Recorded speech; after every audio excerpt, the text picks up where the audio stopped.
Hello, this is Simon Davey, and this will be my second woodland session, which is centred in Newfoundland in northern Canada.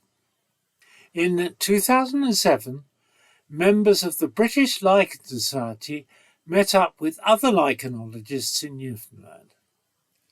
Lichens are very important organisms in all the best woodland sites, as we shall see. Some are very beautiful. The main purpose of our visit was to see a very rare and important lichen. It has the most ridiculous world distribution.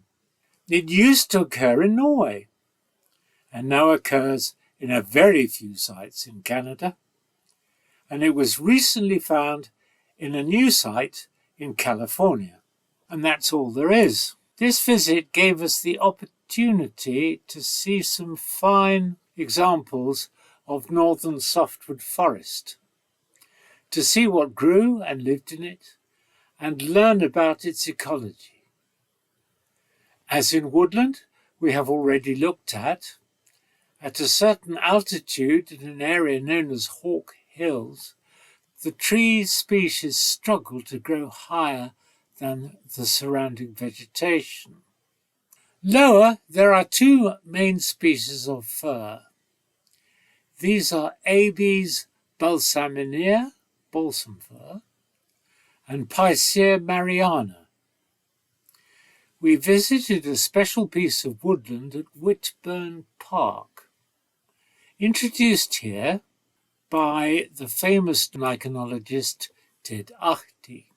Here a popular species, Populus tremuloides, quaking aspen, provides habitat for some very special lichens, relatives of which we will be meeting in the next video I'm planning to do when we go to Western Scotland. These are the lungworts. The main one here is Lobaria quercescens, which does not occur in Britain, but the other, Lobaria pulmonaria, known as common lungwort, does occur in Britain and especially in the West. On the tree here is particular luxuriant growth of another fine species. This is Nephroma levigatum. This occurs in the best ancient woodlands in Britain. Lichens in the genus Cladonia are also important in the woodland. These include Cladonia maxima and Cladonia norvegica, which, if damaged, turns red. Surrounding our accommodation at Berry Heights, there was some fine fir forest in which we found several interesting species. These included the lichen Usnea longissima, which is indeed long. It is extremely rare in Europe and absent in Britain. In the woods, we found a saprophytic species. That means it has no chlorophyll. But alas, the flowers were just over. This was Monotropa uniflora. The ground was carpeted and dominated by the lichen Cladonia stellaris. This is a species that was used extensively by architects in their models in the days before computer graphics. In Canada, the red squirrel is despised more even than the greys of Britain. They eat the highest and juiciest fruits of the fir tree. This means that the trees cannot grow and they die back, as seen in this photograph. The most important site was to be Hall's Gullies.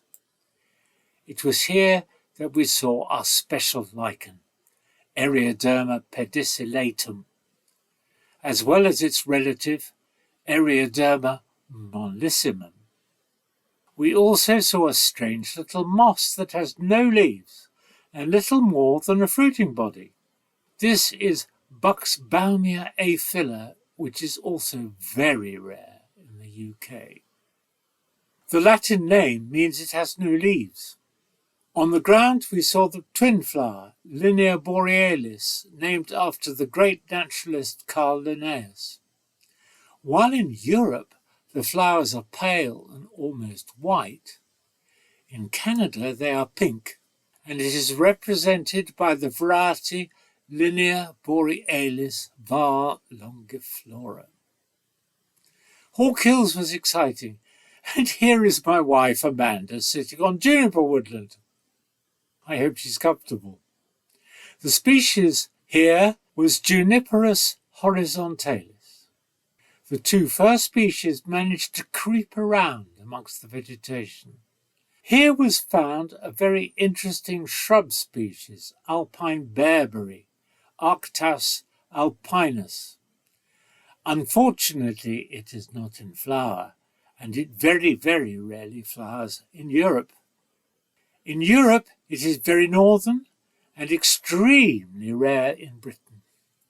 The ground was also supporting some berry-producing shrubs, many of which we tried.